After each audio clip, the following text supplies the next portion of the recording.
বাংলাদেশ থেকে পাকিস্তান ভ্রমণ করতে লাগবে না আর ভিসা, আর এতেই ভ্রমণ পিপাসুরা কৌতূহলী হয়ে উঠেছে পাকিস্তান ভ্রমণ করার জন্য। কিন্তু তাদের মনে প্রশ্ন, পাকিস্তানে কি ভারতের মতো এত সুন্দর সুন্দর দর্শনীয় স্থান রয়েছে কিনা? আপনার মনে যদি এমন প্রশ্ন জাগে তাহলে এই ভিডিওটি আপনার জন্য। পাকিস্তান, যা তার বৈচিত্র্যময় প্রাকৃতিক সৌন্দর্য, ঐতিহাসিক নিদর্শন এবং সমৃদ্ধ সাংস্কৃতিক ঐতিহ্যের জন্য পরিচিত।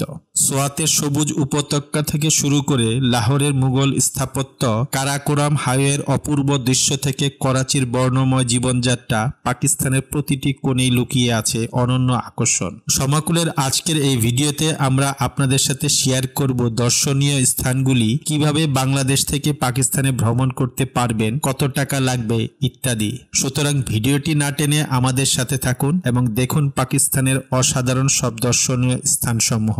সোয়াত উপত্যকা প্রাকৃতিক সৌন্দর্য এবং শান্তির জন্য পরিচিত।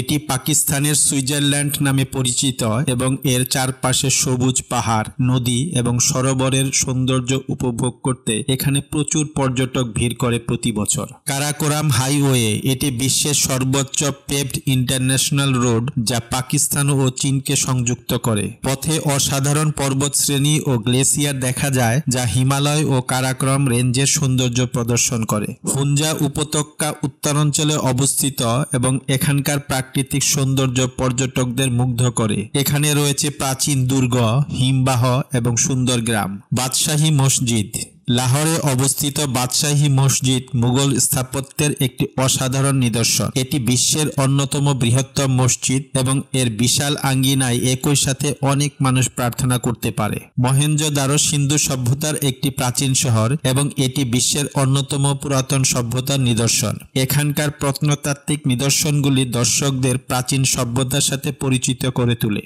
লাহোরের শাহী কিলা একটি ঐতিহাসিক দুর্গ, যা মুঘল আমলে নির্মিত হয়েছিল। দুর্গের অভ্যন্তরে রয়েছে অসাধারণ স্থাপত্য, বাগান এবং মিউজিয়াম। সন্ধ্যুর পাশে প্রতি বছর অনুষ্ঠিত হয় বিশ্বের সর্বোচ্চ টুর্নামেন্ট। এটি প্রাকৃতিক সৌন্দর্য এবং সাহসী খেলাধুলার মিশ্রণ। মালাম জাব্বা সোয়াত ভ্যালিতে অবস্থিত এবং এটি পাকিস্তানের একটি প্রধান স্কি রিসোর্ট। শীতকালে এখানে স্কি করতে পর্যটকরা আসে এবং চারপাশে তুষারাবৃত পাহাড়ের সৌন্দর্য উপভোগ করে, যা সত্যিই একটি অসাধারণ মনোমুগ্ধকর অবস্থা। নীলাম ভ্যালি, রানীকোট দুর্গ, গোর্খ হিল, ফয়সাল মসজিদ, এখানে এরকম অসংখ্য সুন্দর সুন্দর জায়গা রয়েছে যা পর্যটকরা বছরে বিভিন্ন সময় এসে তারা উপভোগ করে থাকে। পাকিস্তানের ভিসা কিভাবে করবেন? পাকিস্তান ট্যুরের জন্য প্রথমেই অনলাইনে পাকিস্তানের ভিসা আবেদন করতে হবে।